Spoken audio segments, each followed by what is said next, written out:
Hi friends, എല്ലാവർക്കും നമസ്കാരം. പുതിയൊരു വീഡിയോയിലേക്ക് സ്വാഗതം. നമ്മുടെ എമ്പുരാന്റെ ക്യാരക്ടർ പോസ്റ്റർ 9ാമത്തെ ക്യാരക്ടർ പോസ്റ്റർ റിവീൽ ആയിട്ടുണ്ട്.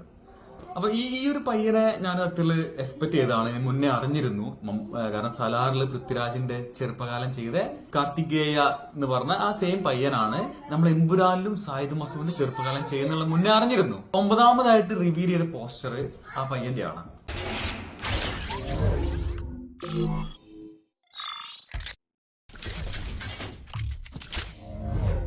Hello, this is Karthikeya and I'm playing younger version of Saeed Masood in Empuran. Basically, this is my first Malayalam film and I'm so grateful to work with this great filmmakers for my first Malayalam film itself. I found Saeed's character very inspiring because this character stands against all the odds. When producer described Saeed's character to me, he described that his true power lies in his unwavering determination. And that is the thing I tried to get, that is something I try to get in every scene in my acting. I've already done Salar as producer's younger version.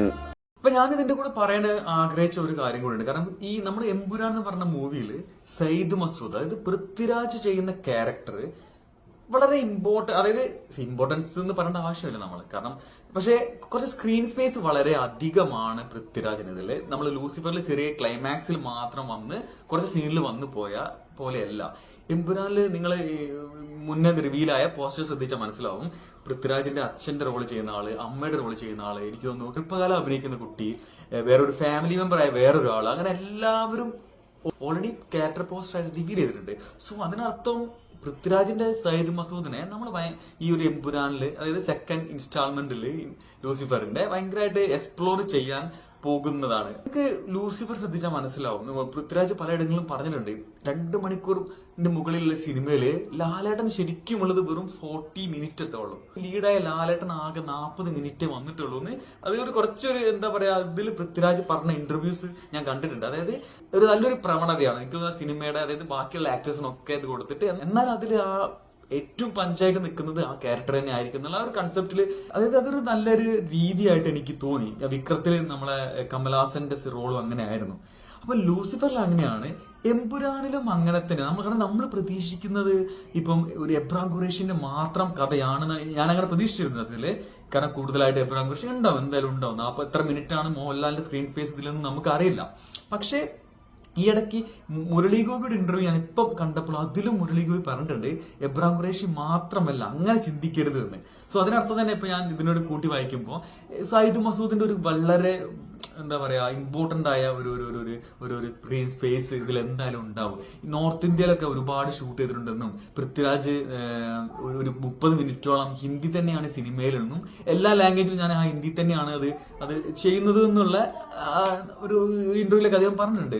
So Sayyid Masood നമുക്ക് കുറച്ച് കൂടുതലായിട്ട് അറിയാൻ, ചെറുപ്പകാലം മുതൽ അദ്ദേഹത്തിന്റെ family എങ്ങനെ ലാലേട്ടനായിട്ട് പരിചയം വരും, ലാലേട്ടൻ എങ്ങനെ കണ്ടുമുട്ടുന്നു, അവിടുന്ന് മുതൽ ഇതുവരെയുള്ള സയ്യിദ് മസൂദ് ആകുന്നത് വരെയുള്ള ഒരു സ്റ്റോറി. സോ അപ്പം എനിക്ക് മനസ്സിലാവുന്നത് എന്താ വെച്ചാല്, അപ്പൊ ഈ എമ്പുരാൻ എന്ന് പറഞ്ഞ് നമ്മൾ കാണാൻ പോകുന്ന സിനിമയിൽ എബ്രാം ഖുറേഷിന് മാത്രം ഒരു സ്റ്റാൻഡ് ലോൺ പരിപാടി ഒന്നും അല്ല. അതിൽ വരുന്ന ഒരുപാട് ക്യാരക്ടേഴ്സ് ഇനിയും നമ്മൾ ഇപ്പൊ ക്യാരക്ടർ റിവീൽ ആയപ്പോൾ തന്നെ പുതുതായി വന്ന ക്യാരക്ടേഴ്സ് വളരെ ചുരുക്കമാണ്. നമ്മൾ ഓൾറെഡി ഉള്ള ക്യാരക്ടേഴ്സ് ആണ് അതിൽ ഏറ്റവും കൂടുതലുള്ളത്. ഇനി നമ്മളൊരു 9 ക്യാരക്ടേഴ്സ് റിവീലായി. ഇനി അതിൽ 4 ക്യാരക്ടേഴ്സ് ഇനി ആരൊക്കെയാണ് നമുക്ക് ഓൾറെഡി അറിയാം. മോഹൻലാൽ, സ്റ്റീഫനും, സയ്യിദ് മസൂദും, പ്രിയദർശിനി രാംദാസും, ജതിൻ രാംദാസും, 4 പേര് ആരൊക്കെയാണ് നമുക്ക് ഓൾറെഡി ഉള്ള അറിയാം. അപ്പൊ ഇനിയിപ്പോ 9 എണ്ണത്തിൽ അത് കഴിച്ച ബാക്കി എന്താ പറയാ കുറച്ച് ക്യാരക്ടേഴ്സുകൾ നമുക്ക് സർപ്രൈസിങ് ആയിട്ട് വരാനുള്ളത്. മേ ബി അടുത്തതൊക്കെ നമ്മൾ പ്രതീക്ഷിക്കുന്ന സർപ്രൈസ് ആയിരിക്കാം. മാത്രമല്ല ഇതിൽ ഉൾപ്പെടാത്ത ക്യാരക്ടേഴ്സും ഉണ്ട് എന്നുള്ള ഒരു വിവരം കിട്ടുന്നുണ്ട്. അതായത് ഇപ്പൊ ക്യാരക്ടർ 36 ക്യാരക്ടേഴ്സിന് റിവീൽ ചെയ്യുന്നു. പക്ഷെ ഇതിലല്ലാത്ത ആൾക്കാർ സിനിമയിൽ മാത്രം നമ്മൾ പോയി തിയേറ്ററിൽ നിന്ന് കണ്ട് ഞെട്ടാനുള്ള ക്യാരക്ടേഴ്സ് ഉണ്ടെന്ന് കേൾക്കുന്നത്. നമ്മൾ ഫസ്റ്റ് ആ പോസ്റ്റർ തിരിഞ്ഞു നിൽക്കുന്ന ഡ്രാഗന്റെ എംബ്ലം വെച്ചിട്ട് തിരിഞ്ഞു നിൽക്കുന്ന ആ പോസ്റ്ററുള്ള ആള് നമ്മൾ മേ ബി ഇതിൽ റിവീൽ ചെയ്യാൻ ചാൻസ് വളരെ കുറവാണ്. നമ്മൾ തിയേറ്ററിലായിരിക്കാം കാണാൻ ചാൻസ് കൂടുതൽ.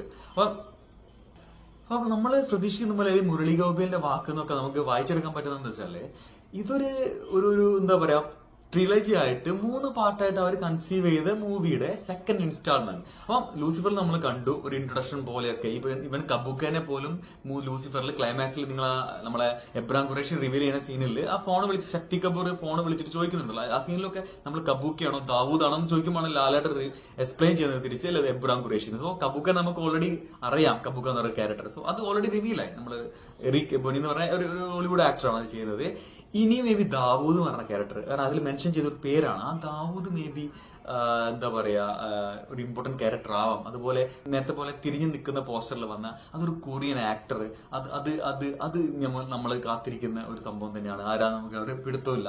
ഈ സിനിമയില് ഈ ഒരു നമ്മുടെ ആക്ടേഴ്സിന്റെ സർപ്രൈസിനെക്കാട്ടി കൂടുതൽ എന്നെ ഏറ്റവും കൂടുതൽ എക്സൈറ്റ് ചെയ്യാൻ പോകുന്നത് ഒരു ഇന്റർനാഷണൽ ലെവലിൽ വരുന്ന ഒരു കഥയാണ്. കാരണം നമ്മളെ കേരളത്തിൽ നിന്ന് തുടങ്ങിയിട്ട് ഈ ഒരു ഇന്റർനാഷണൽ ലെവലിൽ അവർ പറയുന്ന കഥ അത് ഭയങ്കര എക്സൈറ്റ്. എനിക്ക് തോന്നുന്നില്ല നമ്മൾ മലയാളത്തിൽ നിന്നും അങ്ങനെ ഇന്ത്യയിൽ നിന്ന് പോലും ആ ലെവലിൽ പറഞ്ഞു പോകുന്ന ഒരു കഥ പറയുന്ന ഒരു സിനിമ ഉണ്ടായിട്ടുണ്ടെന്ന്. കാരണം ഓൾറെഡി നമ്മൾ ആ ലെവൽ ആ സെറ്റപ്പിൽ എത്തി. ലൂസിഫർ എവിടെയാണ് നിർത്തിയത് നമുക്കറിയാം.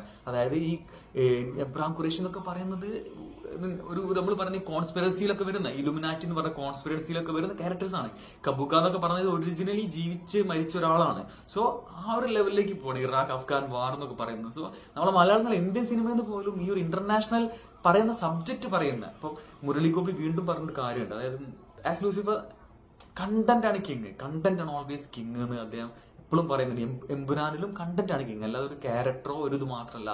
ആ ഒരു കാരണം എനിക്ക് മുരളിഗോപിന്റെ എഴുത്തിൽ ഏറ്റവും ഇഷ്ടപ്പെട്ട കാര്യം അതാണ്. അദ്ദേഹത്തിന്റെ ഒരു ചില എന്താ പറയാ നമ്മളൊരു ലൂസിഫർ നിങ്ങൾ നോക്കി, എനിക്ക് ഒരു ബ്രില്യൻ്റ് ആയിട്ടുള്ള സ്ക്രിപ്റ്റിങ്ങും ഡയറക്ഷനും പെർഫോമൻസും വന്ന ഒരു എക്കാലത്തെയും ഒരു നല്ല മികച്ച മൂവിയാണ് ലൂസിഫർ എനിക്ക് എപ്പോഴും തോന്നാറ്. അദ്ദേഹം അത്ര ഗംഭീരമായി എഴുതുന്ന ഒരാളാണ്. സോ അത് എമ്പുരാനിലേക്ക് വരുമ്പോൾ അത് കുറച്ചും കൂടി ഒരു ഇന്റർനാഷണൽ എന്താ പറയാ സ്പാനിൽ ആ മൂവി വരുമ്പോൾ അത് നമ്മളൊരു മലയാളമോ ഒരു ഇന്ത്യൻ മൂവി എനിക്ക് തോന്നുന്നു മേ ബി ഞാൻ ഉള്ളിൽ എനിക്ക് തോന്നുന്നത് അതൊരു KGF മുകളിൽ നിൽക്കുന്ന ഒരു വേൾഡും ഒരു സിനിമ മേക്കിംഗ് ആയിരിക്കും എന്നുള്ളത് ഭയങ്കരമായിട്ട് ഞാൻ വിശ്വസിക്കുന്നത്. നമുക്ക് കുറച്ച് ദിവസം ഒരു മാസം കൂടി കഴിഞ്ഞാൽ തിയേറ്ററിൽ പോയിട്ട് വിറ്റ്നസ് ചെയ്യാൻ പോകുന്ന കാര്യമാണ്. എന്തായാലും നമുക്ക് വെയിറ്റ് ചെയ്യാം. കാരണം ഇപ്പം ഒരുപാട് പുതിയ സിനിമകൾ, അതായത് നമുക്ക് വലിയ സിനിമകളാണ് ഇപ്പം തിയേറ്ററിൽ പോയി ആസ്വദിക്കാൻ എല്ലാവർക്കും ഇഷ്ടം. സോ അത് നമ്മളെ എപ്പോഴും സാറ്റിസ്ഫൈ ചെയ്യുന്ന നമ്മളെ എല്ലാ രീതിയിലും സാറ്റിസ്ഫൈ ചെയ്യുന്ന ഒരു സിനിമ തന്നെ ആയിരിക്കും. എനിക്ക് ആകെ ഈ പ്രശ്നമുള്ളത് എന്താ വെച്ചാൽ നമ്മൾ ഈ ഡീഗ്രേഡിങ് ഇക്ക ഫാൻസിന്റെ ആ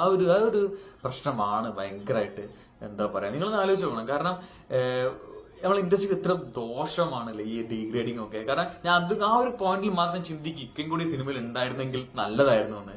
കാരണം ആ ഒരു ഡീഗ്രേഡിങ് ഒന്ന് പറഞ്ഞു കിട്ടും. എനിക്ക് ഉള്ളതുകൊണ്ടാണ് സിനിമ വിജയിച്ചെന്ന് പറയായിരിക്കും. എന്നാൽ പോലും ആ ഒരു ഡീഗ്രേഡിങ് നമ്മുടെ സിനിമ ബിസിനസിനെ എത്രത്തോളം ബാധിക്കുന്നുള്ള ഒരു സംഭവം ഉണ്ടല്ലോ. കാരണം ഇതൊക്കെ വരുന്നത് നമ്മൾ ചിന്തിക്കാൻ പറ്റാത്ത ബജറ്റിലാണ് സിനിമ വരുന്നത്.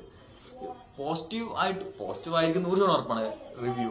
അത് ഒരു 500 കോടി ഞാൻ എക്സ്പെക്ട് ചെയ്യുന്ന ഒരു സിനിമയാണ്. മലയാളത്തിൽ ആദ്യത്തെ 500 കോടി മിനിമം നമ്മൾ കിട്ടാൻ വന്നത്. കാരണം ഇത് എനിക്ക് ഇനി ഒരു ആഗ്രഹം ഇന്ത്യയിൽ ഭയങ്കരമായിട്ട് മാർക്കൊക്കെ കിട്ടിയ ഒരു റീച്ച് ഇത് സിനിമയ്ക്ക് കിട്ടണം എന്നുള്ള ആഗ്രഹമുണ്ട്. അതിനുവേണ്ടി അവർ ഭയങ്കരമായിട്ട് മാർക്കറ്റിംഗ് ഇന്ത്യയിലേക്ക് ചെയ്യണം എന്നുള്ള എന്തായാലും ചെയ്യുന്നതാണ് നമ്മൾ കിട്ടുന്ന വിവരങ്ങൾ. കാരണം ഹിന്ദിയിൽ ഒരു ഗംഭീര മാർക്കറ്റ് ചെയ്യേണ്ട ഒരു സിനിമയാണ്. കാരണം ഒരുപാട് ഹിന്ദിയിലുള്ള ആക്ടേഴ്സും ആ റീജിയനിൽ കഥ പറയുന്ന എസ്പെഷ്യലി സായിദ് മസൂദിനെ നേരത്തെ പറഞ്ഞ പോലെ അദ്ദേഹം ആ ക്യാരക്ടർ ഉള്ളത് കൊണ്ട് തന്നെ ഇന്ത്യ ഓഡിയൻസ് ഇതിലേക്ക് വന്നാൽ അത് കുറെ നമ്മളെ കളക്ഷനെയും ഭയങ്കരമായിട്ട് എന്താ പറയാ ഇത് ചെയ്യുന്നുള്ള ഒരു കാര്യം ഉറപ്പുണ്ട്.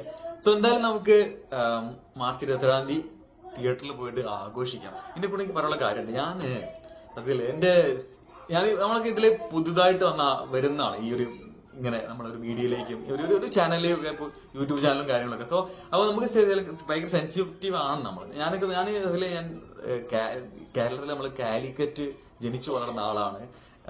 10 വർഷത്തിന് മുകളിലായിട്ട് ഇങ്ങനെ പുറത്ത് UAE വന്ന് ഇത്ര സെറ്റിലായി ഫാമിലി ആയിട്ട് ജീവിക്കുന്ന ഒരാളാണ്. സോ അപ്പൊ നമുക്ക് ഭയങ്കര സെൻസിറ്റീവ് ആയതുകൊണ്ടായിരിക്കും നമ്മൾ ചില കമന്റും കാര്യങ്ങളൊക്കെ കാണുമ്പോൾ പൊതുവെ നമ്മളൊരു സംസ്കാരത്തിന്റെ ഒക്കെ ഒരു ഭാഗമായിട്ട് നമ്മൾ അങ്ങനെ ഒരു നെഗറ്റീവ് ഒരു തെറികളും കാര്യങ്ങളൊന്നും അങ്ങനെ എവിടെയും പോയി കമന്റ് ചെയ്യുന്ന ശീലമില്ലാത്ത ആളാണ്. എന്നാൽ പോലും നമ്മൾ എന്റെ വീഡിയോക്ക് താഴെ ചില കമന്റുകൾ വരുമ്പോൾ അങ്ങനെ മോശമായ ഭാഷയിൽ വരുമ്പോൾ തിരിച്ച് ഞാൻ മോശമായ ഭാഷയിൽ റിപ്ലൈ ചെയ്തിട്ടുണ്ട്. ഇതുവരെ ഞാൻ ചില കമന്റിനൊക്കെ അങ്ങനെ ചെയ്തത്. പക്ഷെ ഞാൻ ഇപ്പൊ ആലോചിക്കുമ്പോൾ അതൊരു നല്ല ഇതല്ലെന്ന് എനിക്ക് തോന്നുന്നു. കാരണം നമ്മളാണ് ഇങ്ങനെ ക്യാമറയ്ക്ക് മുമ്പിൽ വന്നിരുന്ന് നിങ്ങളോട് സംസാരിക്കുന്നത്. സോ അവര് കാണുന്ന ആൾക്കാർ അവരുടെ കൾച്ചറും അവരുടെ ഒരു രീതിയും അനുസരിച്ചിട്ട് നമുക്ക് ആ രീതിയിലേക്ക് നമ്മളെ അവർക്ക് ഇഷ്ടമില്ലാത്ത കാണുമ്പോൾ നല്ലത് കാണുമ്പോൾ ആ രീതിയിലാണ് നമുക്ക് റെസ്പോൺസ് കിട്ടുക. പക്ഷെ നമ്മളത് തിരിച്ച് അതേ രീതിയിൽ ചെയ്യേണ്ടെന്ന് എനിക്കിപ്പോ തോന്നി. ഞാൻ കുറച്ച് അങ്ങനെ 1-2 കമന്റ് ചെയ്ത പോലെ എനിക്ക് തോന്നി. സോ ഇനി ഞാനത് ഇഗ്നോർ ചെയ്യാണ്. മോശം കമന്റുകൾ നമ്മൾ ഇഗ്നോർ ചെയ്യുക, റിമൂവ് ചെയ്യുക, എന്തെങ്കിലും ചെയ്യുക. സോ ഞാൻ എന്തെങ്കിലും അങ്ങനെ എന്തെങ്കിലും ഒരു സോറി വരാണ്, എന്തെങ്കിലും അങ്ങനെ ഞാൻ കമന്റിൽ മോശമായിട്ട് പറഞ്ഞിട്ടെങ്കിൽ. നമ്മൾ ഈ മേഖലയിൽ അധികം പരിചയമില്ലാത്തത് കൊണ്ടുണ്ടായ ഒരു തെറ്റായിട്ട് കാണാം. അപ്പൊ എന്തായാലും അടുത്തൊരു വീണ്ടും കാണാം. ബൈ.